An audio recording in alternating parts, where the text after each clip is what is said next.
All right, my desk is a hot mess. I should be doing homework, but I wanted to talk a little bit about kind of the main reasons that I like keeping my animals in really large enclosures. Now, I say really large. Obviously, there are people that keep their animals in larger spaces. I could be keeping them in even larger spaces. And I also want to point out that I keep retics. Primarily. Hi, buddy. So Aries back here is a retic. Stella is a retic. She's in our huge, giant Toad Ranch Bioactive. There are species that don't do well in big spaces, but I just wanted to chat about kind of my reasons and why I continue to keep my retics in larger enclosures. So this is Aries. He's been sleeping all day. He's now awake. Ooh, this door is heavy. So heavy glass doors.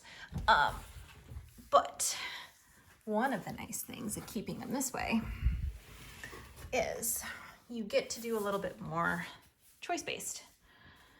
So I like opening up the door and just stepping back and seeing what they do. Are you gonna do anything? Hi. And let them just kind of think through, which I talked about in my last video, I know. But I feel like the larger spaces, especially when you give them a little bit of height, it allows them to kind of express themselves a little better. I've found with retics that I've kept in smaller enclosures in comparison to their body size, they tend to be a little bit more reactive when you open the door. They, think there's either food involved or something else is going on. So just an interesting observation. The smaller the enclosure, the more likely my animals are to come out hot. And you can see he is chill dude. Huh. Yeah. Now, another pro to having something like this is Stella's giant Bioactive. I apologize, the glass is dirty. Another con, it takes a little bit of time to remove all the big glass panels and clean them and make sure that you're not accidentally breaking anything. But let me show you something. Oh, the glass is so dirty. All right, so this is Stella's water dish. I need to change it. It's been a couple of days. Her isopods keep on drowning themselves. She's way back over here in this corner. So she's usually hanging out back in that corner or up on the shelf or in this hide. And that just makes my life a lot easier because I can open up this side, like whatever side she's furthest from, I can open up. Again, heavy glass door. Ugh. Can hear the dirt scraping. Ugh. And she has a lot of space to think, and I have a lot of space to respond to however she's thinking. So it's a little safer, I think, to do that way with the bigger ones. She's our biggest retic. She's 12 feet. So yeah, another pro. Let me change this water because it's gross. Hi, pretty girl. Are you gonna come check it out? Oh, she coming. Oh Lord, she coming. You can come say hello? Not sure. She's like, where's my candy? I'm changing water and he wanted to help. So one of the other things that I really like about bigger enclosures is it just gives you more options for succeeding in like that more naturalistic or bioactive setup. So I'm going to show you an example of what I mean. So Aries is in this big enclosure. This is a great size for him. It's 6 foot long, 4 feet tall, 2 feet deep, and he's about 7 feet long. So it works really well. I don't have any issues with him rooting up plants or like pushing too much. He still pushes a little bit because he is a retic and that's just what they do sometimes. But it also allows him for a really nice gradient. So he has a gradient, a temperature and humidity gradient from the top down as well as from side to side. So that helps a lot with kind of helping mitigate his behavior. I found that if my ambient temp for my retics gets too high, it causes some behavior issues. So they will start doing things like pushing a lot, pacing. Sometimes I'll just be cranky and come out defensive, which I don't blame them. I get cranky when I get too hot. So it just helps to kind of dial that in a little bit better and offer them a gradient, and I can just watch and see where they're hanging out. Are they hanging out on the hot side all the time? Are they hanging out on the cool side all the time? Or are they doing a nice balance of both? He does a balance of both. He will nap up on his hot side and then just go pace. But right now his thermostat is set to 83. I don't know if you can see that. So it is not that hot. I don't keep my retics super hot, and I really like that gradient option in the larger enclosures. With a smaller enclosure, I don't really get that wide of a gradient range, especially if I have a bigger animal in a smaller space. Now, I am very not perfect. We're always looking to improve. And these 3 enclosures, these are 4x2x2 toad ranches, and they're still sizable, but I have some larger animals in them. So I have like Shy is in this one, Jahia's in this one, Centauri's in this one. Centauri's over 5 feet long, so it's still an adequate space. However, notice Centauri and Jahia are on paper. They're ignore all of that ugliness. It's not pretty, but hi, there you are. But the reason they're on paper is because they don't have a big enough space anymore. They kind of outgrew the ability to have this enclosure on Bioactive for these particular animals because they started rooting, they started pushing, they started mucking up their faces. So they are now on paper. He's literally stuck in my overalls right now. Are you having issues, sir? Oh my God, you're such a goof. I had to move his little tree stand to the back window. Are you happy now? Okay, good. All right, so Shy is in here. Shy has been doing surprisingly well for as big as he is in this enclosure. Hi, buddy. So he has radiant heat panel, all of his plants. Now, again, back to that gradient. Hi, handsome. I can't give him as much of a gradient as I would like to in this space, so I do tend to go on the cooler side when I can't give him as much of a gradient, so his hot spot will get like 87 usually at the highest. If it gets hotter than that, he gets really, really PC. And then when they're on paper, that gradient becomes a little bit more challenging. I found the dirt, kind of that biomass, helps to manage that gradient really well. Don't know how it works because I don't understand that science, but I do have to kind of fiddle around sometimes with their RHPs just to make sure that they're not getting too hot or too cold. But again, this does have a little bit of height, so that helps with the, top down, side to side. It's just not as much of a gradient as I would like to offer them. But you'll also find fun things like secret tunnels where they have been like exploring around at night and like where they've tunneled through. So that's always kind of fun. Look at that potato face. She just ate and she's due to go back into shed, so maybe she's starting. But another thing I want to point out when they're on paper versus their Bioactive, it is a little bit more of a struggle for me to maintain and manage the humidity level. So I do have like kind of workarounds like spag nests and stuff like that, but they do need a lot more consistent like misting and all of that stuff to help maintain that humidity level.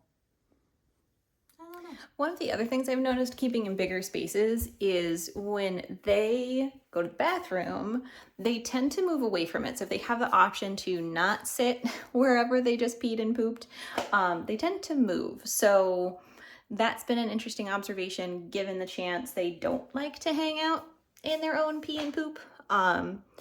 So another just kind of observational thing. All right, now these are our neonate bios. They're set up a little weird right now because we've noticed these little tubs. So that's for feeding because we have 2 babies in each enclosure. And these guys have amazing food drive. They all accepted their first frozen thawed meal, no problem. So we used our tubs as a way to separate them. So there's one little dude in there, and then another friend is around here somewhere. Our little mini Stella is here somewhere. Where are you? Where are you? Oh, you know what? She's probably back there. Are you hiding underneath your friend's tub? Silly girl. So the other really cool thing about keeping the little guys in both Bioactives and bigger spaces is we've really been able to observe just how curious and active they are from the get-go. Can I move you, baby?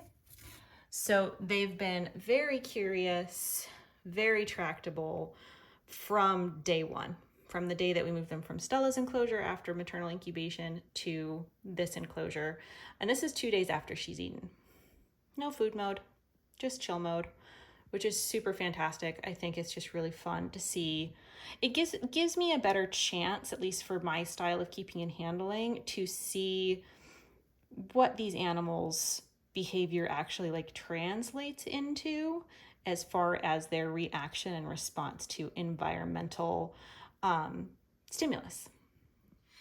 Another anecdotal observation that I've seen is when we have the babies in here, because they have a temperature gradient, they have a humidity gradient.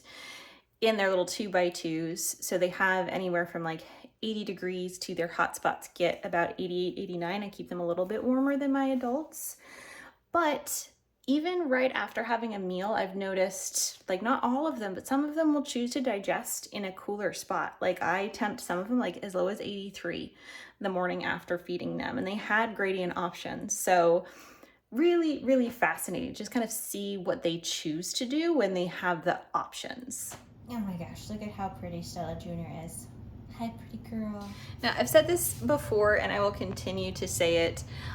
We are very privileged that we have the space and the ability to keep these animals this way. We don't have any tubs here. I don't think there's anything inherently wrong with tubs. And I also think doing observations like this, where the animals have some options, and observing what choices they make based on those options gives us some really valuable information. So if you do need to keep in a smaller space, if you need to keep in a tub, what have you, what is the best temperature, humidity, range that you want to keep them at? So I just think it's really fascinating to kind of observe the natural behavior and see what they do. And I mean, let's be honest, this is pretty, minus the tubs that are in there. Those will get fixed once our other we have some other enclosures we still need to build and set up, but they're very aesthetically pleasing, which is 100% for me. I do think the animals benefit from bigger spaces. Whether or not it's bioactive or not, it's kind of negligible, it seems like, especially if you were able to offer that animal additional enrichment, like take them outside for some like grass sniffing or whatever. But yeah, space seems to be the biggest factor. It's a little bit easier to maintain temperature gradients, humidity gradients. Although for humidity, if it's a big enclosure and you live in a drier area, it can actually get a little bit more challenging if you don't keep that big enclosure on some sort of substrate that you can moisten. So, pros and cons to everything. But yeah, this is kind of our personal preferred way of keeping. It works really well. It's the way of keeping that I am most comfortable with.